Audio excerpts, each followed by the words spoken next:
So according to James 1, we have no idea how long these oral traditions have been going around. 2, there are many cultures all over the world that have flood stories.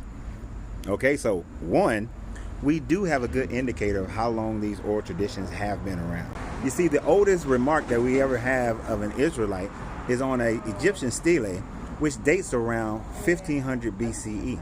But also, we know that the Hebrew people, Israelite people of that nature, if you were to agree that the story is a biblical story that is historical, then we know that Abraham, your first person with the oral traditions, was a citizen of the city of Ur, which would put him right around that 1700 BCE time frame. With this information, we can pretty much know that the oral tradition that the Hebrews claim could not have been around for much longer than that time frame.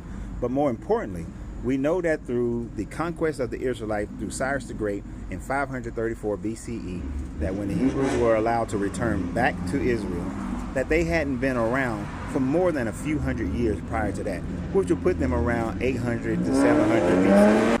Now, as far as there being flood myths all around the world, you're absolutely correct. Around the world, you can find different flood myths. Now, only in the majority of your northern hemisphere flood myths was it a worldwide flood. While in most cases, it wasn't a worldwide flood, but a flood that covered the land to which they were familiar with or the land of their territory.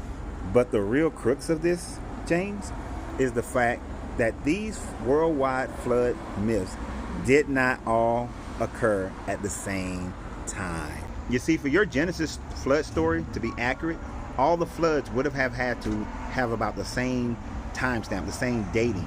But that's not what we have. We have different flood stories happening hundreds and thousands, not hundreds and thousands, but hundreds and thousands of years apart from each other, which would make a worldwide flood story backed up by the fact that people around the world have flood stories incorrect. But here's the worst part of your logic. If countries or if people have flood stories around the world told by different people, told that other people and different people in their culture survived, then that would suggest that Noah could not have been the only one that survived the flood. You see, in Mesoamerica, when they told him to go to the highest mountain peak and survive the flood, and if you said that that's proof of your flood story, then you're saying that that Noah wasn't the only survivor. That means that your God is not the only God. That means that it invalidates your entire story. I really think we got to do some critical thinking when we do this kind of stuff. Critical thinking.